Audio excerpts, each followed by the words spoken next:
Have you ever heard of solar sailing? Well, today we speak to Amber Dubill and Dr. Grover Swartzlander to find out more. Yep, Amber has recently been announced as the winner of the Phase 3 grant for the NASA Innovative Advanced Concept Program for her team's concept of a light diffracting solar sail. If you found this podcast interesting, please let us know at Space and Things 1 on Twitter and at Space and Things Podcast on Instagram and Facebook, or via the contact form on our website. And don't forget to leave us a review on your favorite podcast platform. But right now, enjoy episode 94 of the Space and Things podcast. Oh my God. Unbelievable, but it is right to touch. You are listening to Space and Things with Dave Giles and Emily Carney.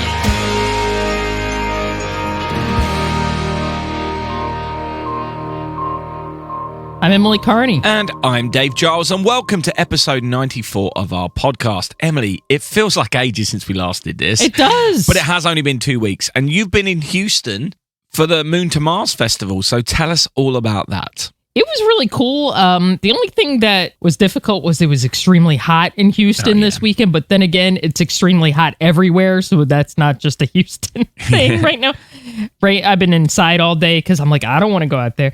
But it was awesome. There was an innovation tent that had a lot of different contractors, including, Boeing and Lockheed Martin, but Think Orbital was there, and I did talk to the guys briefly there for a little bit, so they were there. That was kind of neat to touch base with them, and it was a lot of fun. It was just super hot. Yeah. There are some neat new exhibitions at Space Center Houston as well. I don't think they were exclusive to the festival only, at least I hope they weren't, but they had a new Artemis exhibit. Oh, nice. It was actually really cool. It really emphasized, how, we're going to the moon, but it's going to be a little different this time. It's going to look different, and they had a big picture of Jessica Watkins up front. Yes. And I loved that. I was like, yes, we're going to have, a woman on the moon this time. It's not just going to be, as much as I love the Apollo guys, it's going to look different. It's going to have a different feel, and we're not going to go to the moon the same way as we did back then. So I just thought it was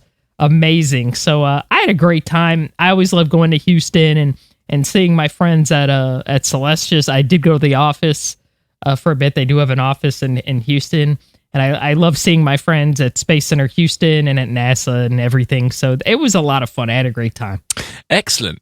Talking to Think Orbital, I actually met up with Seb in London a couple of weeks back, which is pretty cool as well. That's awesome. It's great when we get to meet people in real life who we've had on the podcast. I'm loving that. Talking of contact with people who have been on the show, I sent you this, Emily. Did you see well, I know you did because I sent it to you, the review we had from Chris Marshall on iTunes? Yes, I thought I was dreaming. Like when I woke up, I was like, that wasn't real. And then because I'm okay. I don't want people to worry about me, but I've been taking melatonin lately just because it knocks me out faster to get to sleep. I'm not lying awake thinking of like everything I have to do for the week. So, I woke up thinking, man, I must have had another crazy dream or something like that. And then I realized, no, that's real. That's a real comment. Yeah. And I was like, oh, that's wonderful. Yeah. She was such an awesome guest. Wasn't she? On our show. Yeah. That just made my whole year. So yeah, that was awesome. Yeah, she said, you guys love space so much and your love for it is infectious, which was so sweet. And obviously, episode 1 of For All Mankind is now out of the season 3. And wow, that was dramatic. No spoilers. But that was an hour of pure drama, which certainly had me on edge. Actually, for Chris Bain, I do want to provide one spoiler. I couldn't believe that Ed Baldwin shook hands with the alien from Planet Klaatu at the end of the first episode. We're doing a joint mission with the aliens for the sorry. Sorry, Chris.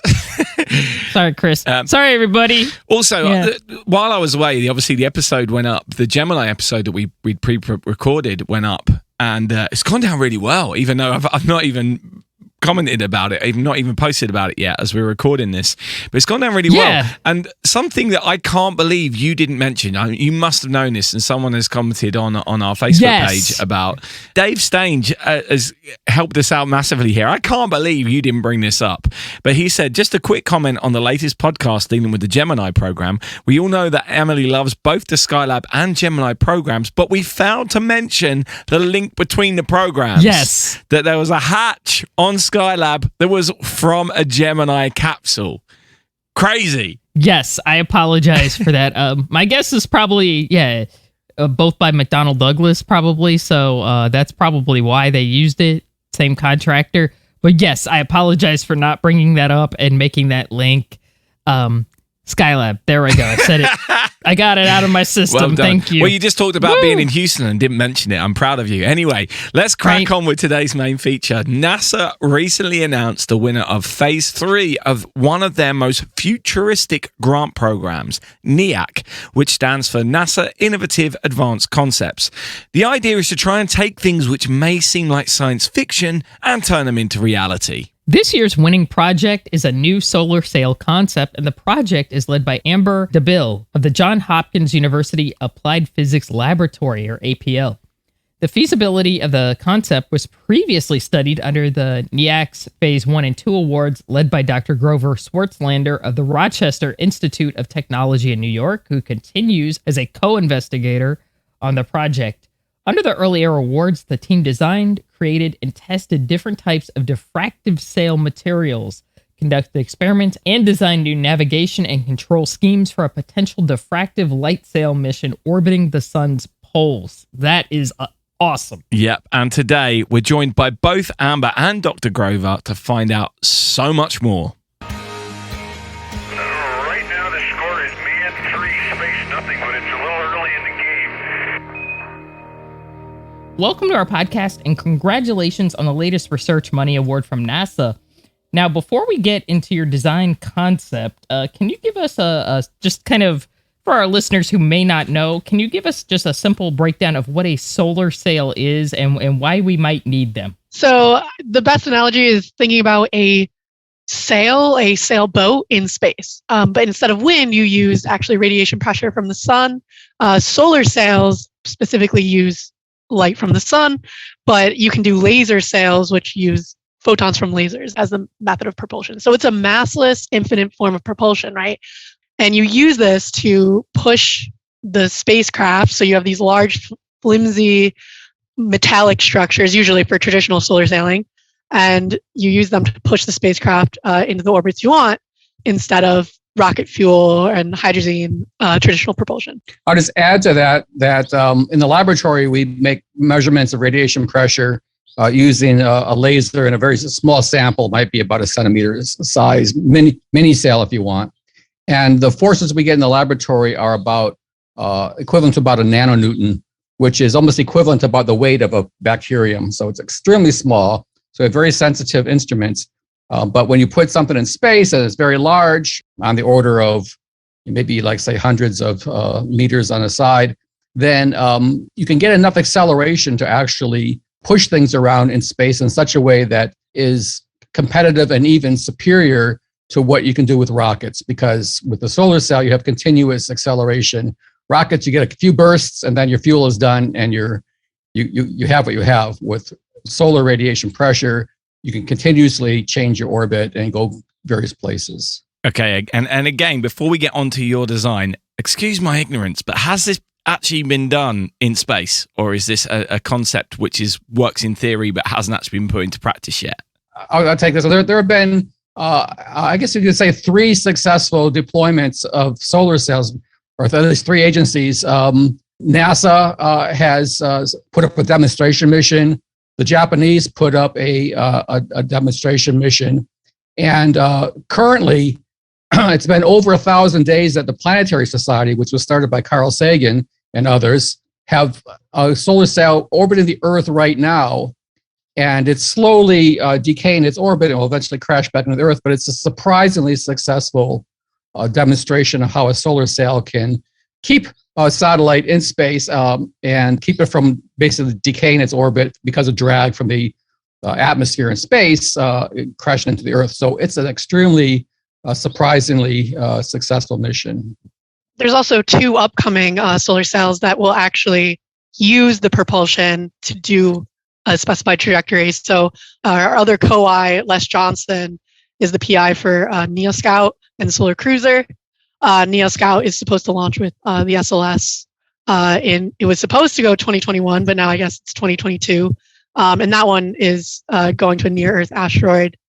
That will be really the first one that actually uses the propulsion and more than a demonstration to actually change the orbit in a specific way. And then Solar Cruiser is the follow-on after that, which is going on under a mission called IMAP in 2025. And that one will be going to in an L1 orbit and actually using the propulsion as well. So those will be the first two to actually use the sail for something other than a demonstration. Right, okay, so that sets the scene nicely. And before we get onto your design, I like an origin story. So can we take a brief introduction from both of you about how you got into this and what's your solar sail origin story, so to speak? How did you get into this work? Where do you come from, and how does that fill into this work? I guess it almost dates back to when I was a graduate student at Purdue University. We had a scientist come from Bell Labs, Art Ashkin, who actually got the Nobel Prize some years ago for studying optical tweezers, which is a form of radiation pressure.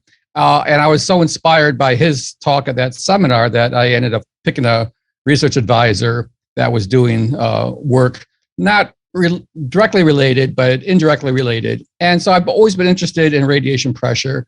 And then maybe about a decade ago, I started getting interested in butterflies and how different things fly and lift, and wondering whether there were analogies to aerodynamic lift and optics. And so we developed a concept to study optical lift, and that led to actually our first NIAC award. And then that was not going to be suitable for solar sailing, but it took us to a path to start scratching our heads, thinking about what else we could do. And then I thought, well, for solar sailing, all you need to do is you take light from the sun and you redirect it in some fashion. And so diffraction gratings are very effective at redirecting light, just as NIRS are. And so I started investigating whether diffractive solar sails could be superior in some ways to reflective sails. And so that's led to our most recent phase 1, phase 2, and now our phase 3. Amber joined me as a graduate student at RIT, Rochester Institute of Technology, and did her thesis on space missions to the sun for using a diffractive solar sail. So I'll let Amber describe what she did. I didn't start in solar sails when I started in space. I came into college and started working on CubeSats, which Dr. Swartzlander talks about. LightSail 2 from the Planetary Society, that's a CubeSat. So is NanoSail D2, which is the NASA solar sailing mission. So I got started on CubeSats, and then I actually interned at NASA Langley for 8 to 9 months. And one of those, I worked on another NASA Innovative Advanced Concepts project under a different mentor, and that was a phase 1. And so when I came back from that, I was looking for research for my graduate part of my study at RIT. I'm a mechanical engineer.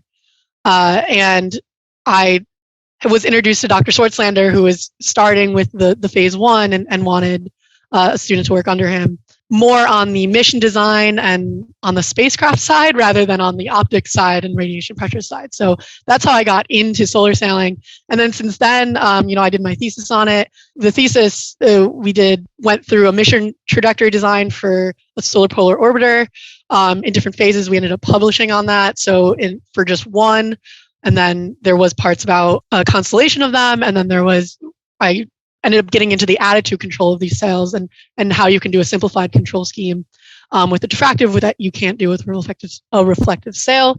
And then after that, I actually graduated and started working at Johns Hopkins Applied Physics Laboratory. And I work on a different spacecraft in my day job, but I, still was into the solar sailing. Once you're in it, you don't really get out of that community. And so we still kept in contact and we're talking about going for this grant. And we did, and that's how we kept pursuing solar sailing. So once you're in it, you never really get out. And we got to do some really cool trips to Alabama and see an actual solar sail. Also work with the solar sailing guys at NASA Marshall on a lot of different stuff. So I've been involved first because of Dr. Swartzlander, and then continued from there. If I could add one thing, Amber's a little bit modest. She did develop her own maneuver for taking a diffractive solar sail that faces the sun. Imagine you take your hand and you just basically, your hand is facing the sun, and by rotating your hand around the axis of the sunlight back and forth, you can actually end up going closer to the sun and over the poles of the sun by doing this maneuver. So I call it the Dubill maneuver. Nice. We do name it Dubill maneuver unofficially, yes. That is incredible. Yeah, it's official now. I've just decided. I don't know under Yes. what capacity I've just decided, but it's official now. It's official. Yeah, so solar sailing is sort of like the Hotel California. You can check in, but you never really leave, sort of. Yeah, you always have sort of a allegiance to it. So your award from NASA is a Phase 3 award, which means this is the closest that, so far it's come to, fruition.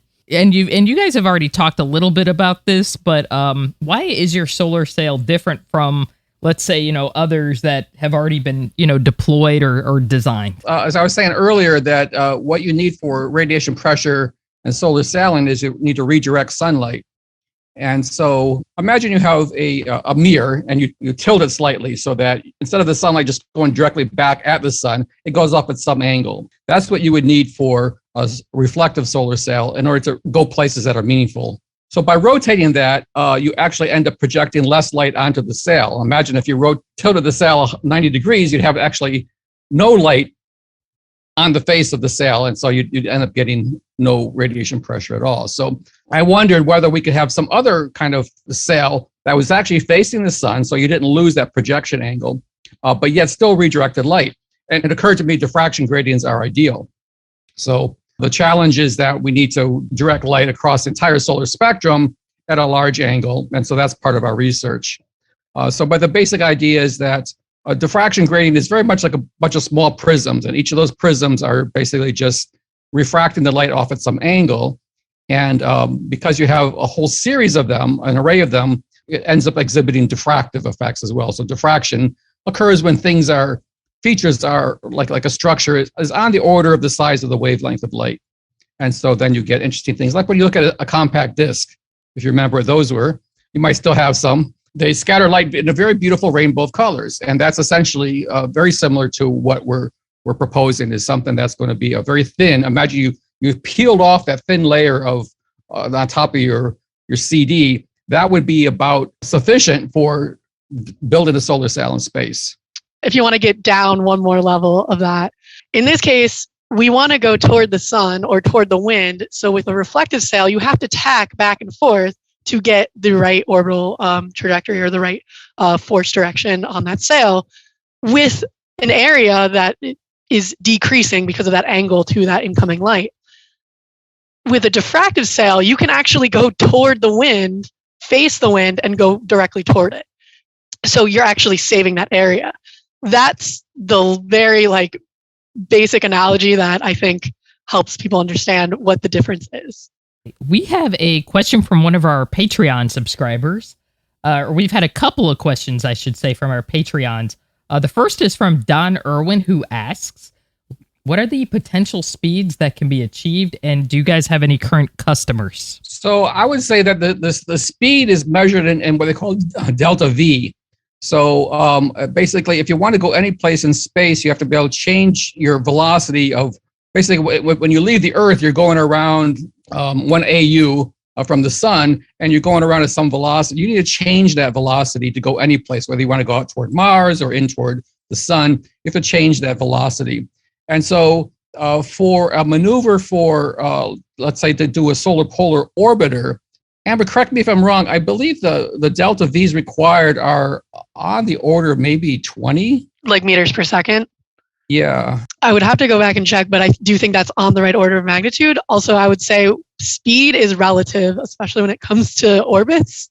So you're talking about what speed is, but when you're talking about solar sailing, it's a low thrust, high ISP type of propulsion. So you're not actually accelerating very fast. The thrust is relatively low. It's just a constant thrust. And this is comparative to ion engine propulsion. It's the same type of trajectories. You see these spiraling in. So you're actually not really totally talking about speed. You're talking about your acceleration. And there's a characteristic acceleration of the sail that has to do with the mass of the sail, the size of the sail, the mass of your payload or your spacecraft bus.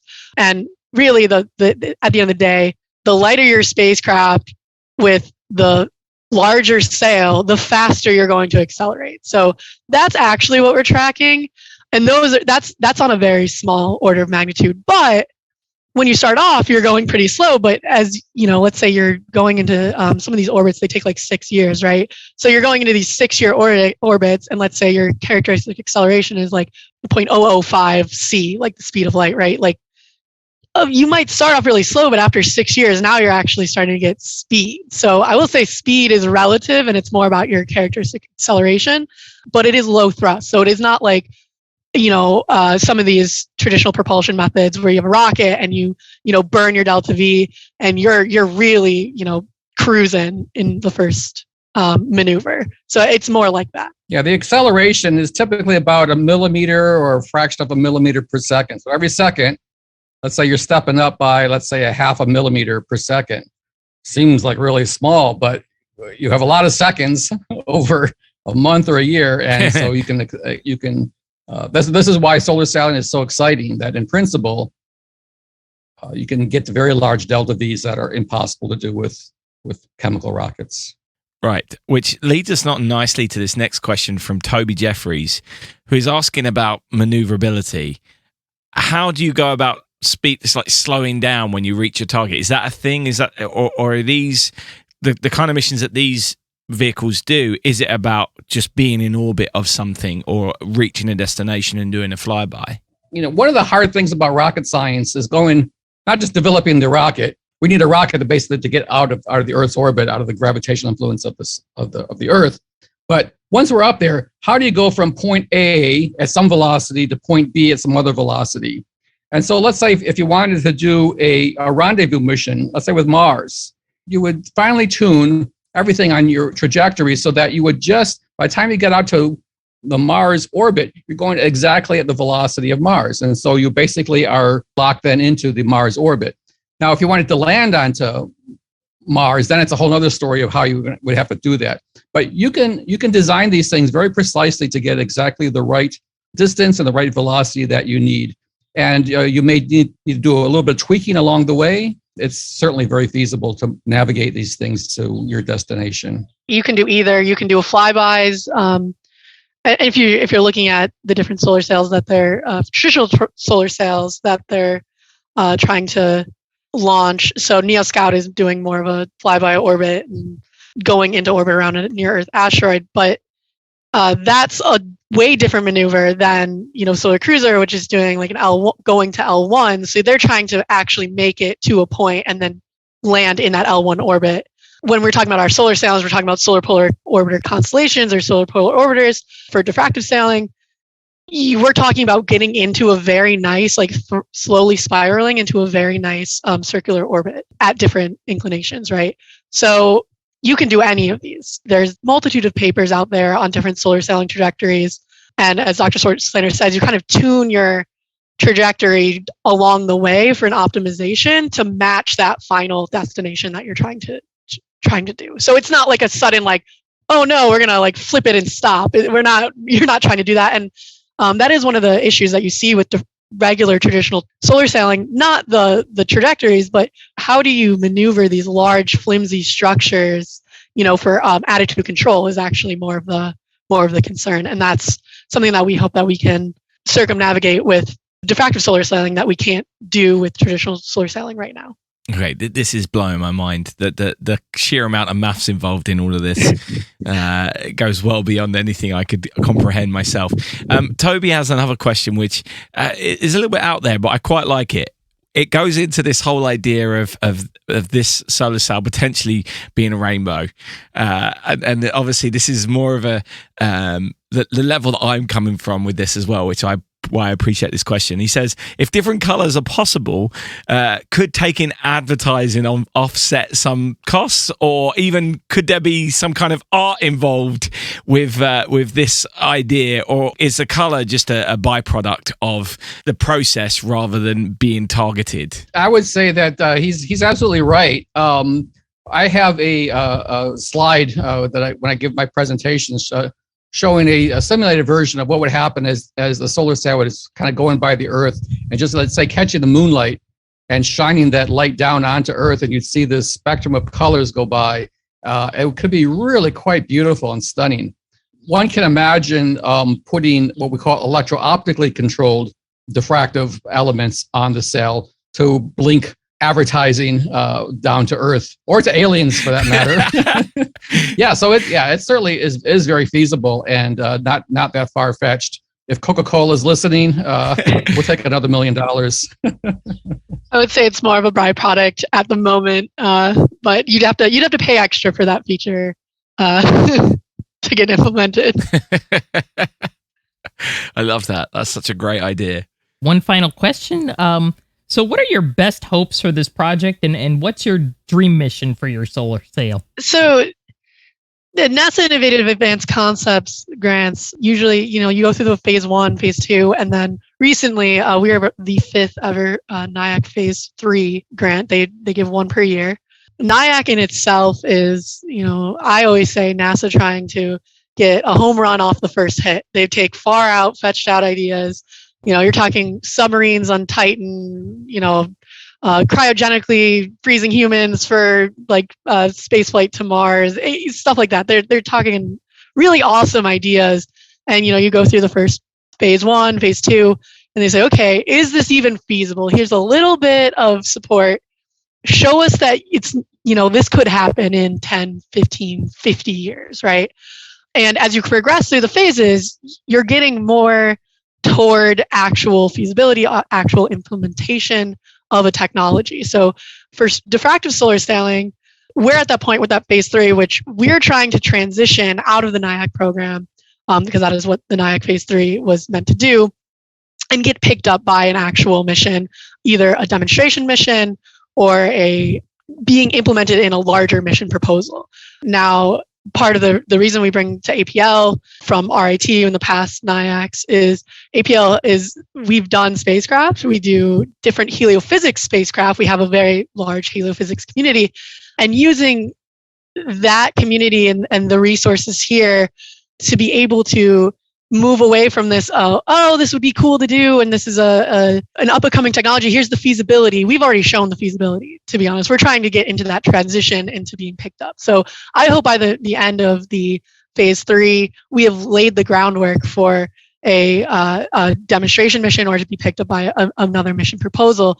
Obviously, the one that is near and dear to my heart is the diffractive solar sailing for solar polar orbiters. We haven't actually seen much of the solar poles, and traditional propulsion cannot get us past 30 degrees above the ecliptic.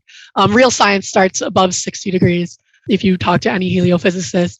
So being able to get us up there, 90 degrees, even 60 degrees would be the dream mission for me. And then you can imagine like a 4-pi coverage of the sun. You can imagine a solar weather constellation that gives us early warning, and actually helps us really understand the complex environment around the sun, or the complex physics behind our sun that we're missing a whole, 60-degree latitude above and below. We're missing that. And this would really be able to fill in the blank. So that's the goal, is doing that type of mission, near and dear to my heart, and transitioning after our period of performance to lay that groundwork.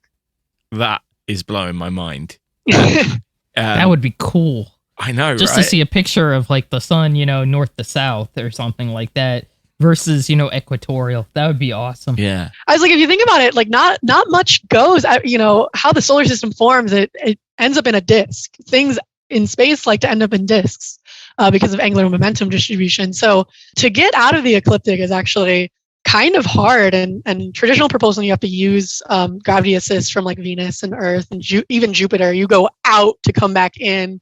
It's not very easy. It's a lot of energy, but like we talk about low thrust, but constant low thrust with something that you don't have to carry your own propellant weight, you can get up there, and that's what we're trying to do. Wow. Yeah, amazing. I was going to say that we know that all orbiting bodies, that what happens at the equator is much different than what happens at the poles, and we probably won't be surprised if we see interesting pattern formations, all kinds of magnetic anomalies. Some people even suggest that the solar neutrino flux may be much different coming out of the poles. So there's a whole body of physics just waiting to be discovered. If you looked in the mirror, you never saw the top of your head or your feet. You'd have a much different perspective of yourself. And that's kind of like how we are with the sun. We have no pictures of the poles of the sun. It's a big mystery. How long do you think it's likely to be before something like that, a mission like that, could happen? I mean, do you have any kind of predicted timescales, or is it all very much hypothetical or reliant on so many processes that it's difficult to put a date on? I would say it's a little bit difficult to put a date on. If you're talking about feasibility, 5 years for probably about 5 years for a diffractive solar sailing mission. To do something like the solar polar orbiters, to do the whole entire constellation, you're talking probably at least 10 years, 10, 15 years. So that's more of the timeline that we propose, the roadmap that we propose when we talk about it. But again, you do have to go through the whole process of going through mission proposals and raising the TRL. That's what we're doing through this grant. And we have already had samples that we've tested of this diffractive material and the diffractive sail material, and we're continuing to do that with the next phase of this.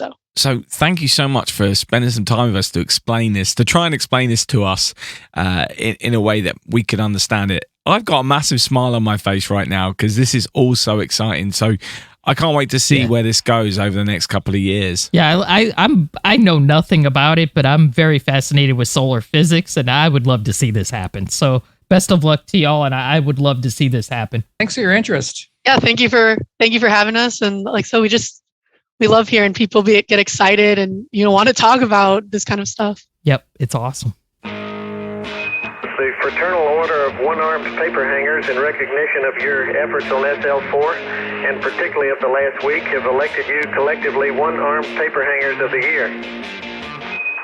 That is really amazing. I love solar physics. I've really always been interested in the sun and looking at images of the sun, but I don't know much about modeling. That stuff is very math and physics heavy. So I just think the idea of having a polar mission around the sun, like Amber mentioned, we've never really explored above 60 degrees. And that's a big area, that's like, basically the sun is like cut off at that point. I think it would just be so awesome if we could learn more about those areas, and have a sort of a solar polar explorer, I guess. Wow, that rhymed. That would be really Dora the Polar Solar Explorer. Well, what you've done there, Emily, is come up with an idea of how NASA can reach the youngest generation and inspire them to go either into heliophysics or solar cell engineering. Yes. Superb work, Emily. Anyway, I love that NASA has a grant which is aimed at really out there ideas. I just think it's brilliant that as a result of this, we might now get to a point where it's easier to explore a place in our solar system that has never been explored before. And who knows what else might come of this technology. I also think that Amber and Dr. Grover did a great job there of trying to explain an incredibly complex process in a way that I could understand it. By the end of that interview, I really did understand what they're doing and why it's important. Whereas beforehand, I'll be honest, I was a little bit dubious. Solar sailing? Like a boat in space? You know what I mean? Anyway, I think that was great. Yeah, and I love the fact that, not just at NASA, people at universities, engineers, et cetera, they're searching for alternate ways of propulsion in space. You got obviously the ion propulsion, I want to say there's already been a spacecraft, I think the Dawn spacecraft used an alternate form of propulsion. You have the idea of light sails, which would use, solar propulsion, solar winds, basically. I love those ideas, even, just low intensity, low temperature, solar panels, which I believe Juno, the spacecraft orbiting Jupiter, uses. I love those ideas about sort of alternate sources of energy because, back in my day, they, Voyager used RTGs, which are like, little plutonium pellets, which is cool. And they last for a very long time, but they're not very cheap. They're expensive. Yeah. We can't always rely on certain types of, energy to power stuff because, either it's going to be cost prohibitive or it just might not be available. And I mean, I love the fact that they're trying to, figure this out, to design the spaceships of the future. That's really cool to me that, because we're going to need that someday. Yeah, absolutely. And as always, the full interview will go up on our Patreon page. And thank you to Toby and Don for your questions. Both of them are our Patreon members. I think those questions really helped unlock that interview for people, particularly me. The answers we got from your questions really did help my understanding. So thanks for contributing those questions. Of course, anyone can get involved on our Patreon page. Just go to patreon.com/space and things. And thanks again to Amber and Dr. Grover for coming on. I will put some information about them and their work in the show notes. Tower, Houston, Skylab 2. We fix anything. We got a pitch and a roll program. Okay, so it's been 2 weeks since we last recorded a new section, and in that time there have been 6 launch attempts. 2 in China, including one with a crew, 1 in Kazakhstan, 1 suborbital crewed flight in Texas, 1 successful flight from Kennedy Space Center, and another that failed to reach orbit. We're going to talk about some of these now, but full details and videos, if they're available, will be in our show notes, which you can find on our website, spaceandthingspodcast.com. Let's start with the crewed suborbital flight from Texas. Blue Origin launched one of their new Shepard rockets on Saturday, June 4th, with a crew of 6 people for their 5th space tourism flight. This crew included Evan Dick, who also flew with Blue Origin in December, making him the first repeat customer. Probably the most exciting story within the crew comes from Katya Echazarreta, a 26-year-old science communicator who became the first Mexican-born woman and youngest American woman to reach space.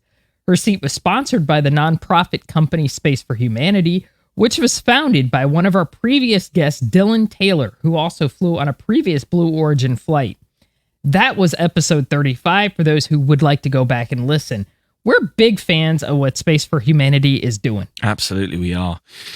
On Sunday, the 5th of June, the Shenzhou 14 mission launched in China, taking 3 more taikonauts to the Tiangong space station. The crew of Qian Dong, Lu Yang, and Sai Zhuzhou plan to be on the station for at least 6 months, and they'll be helping turning the station into a multi-module station, with 2 new modules due to launch in July and October.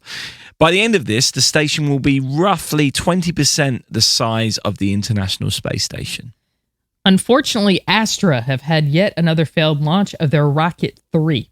This is the 5th failure in 7 launches. It launched on June 12th from Kennedy Space Center, and after the first stage worked perfectly, the second stage shut down early, meaning that they failed to deliver 2 NASA CubeSats, which were its payload. The satellites were the first of a 6-satellite fleet being used to track hurricanes. It really feels like Astra will be up against it now, but hopefully, we hope, that they can turn things around. Meanwhile, France have become the 20th nation to sign up to the Artemis Accords, which they did at an event in Washington, D.C., celebrating the 60th anniversary of the founding of the French Space Agency. NASA has also selected 2 different companies to make spacesuits for the Artemis program. Axiom Space and Collins Aerospace will both receive access to a contract worth up to $3.5 billion to supply spacesuits for NASA missions through to 2034. Axiom are new to the spacesuit game, but Collins Aerospace, in association with ILC Dover, have been providing suits for NASA for decades. We spoke to Dan Klopp of ILC Dover way back on episode 59 of this podcast. A great interview which goes into so much detail about their plans for future spacesuits. So that's worth checking out if you haven't already. The James Webb Space Telescope will release its first science quality images on July 12th. We don't yet know the target of these photos, but we're certainly excited to see the results. However, it's also been reported that the telescope has already experienced its first few impacts from micrometeoroids. This was expected, but one of the impacts thus far was bigger than they hoped it would be at this stage. It feels like we're plugging old episodes a lot today, but don't forget that you can find out all about the telescope on episode 68, where we spoke to Mark McCorkran of the European Space Agency. So we've got a few bits of SpaceX news as well. NASA has agreed to buy 5 more astronaut missions, taking it through to the Crew 14 mission. We have the Crew 4 mission currently on board the ISS, and each mission seems to be lasting around 6 months. So a lengthy commitment from NASA to SpaceX for them to provide crewed flights to the ISS. The other big bit of SpaceX news is concerning their Starship rocket.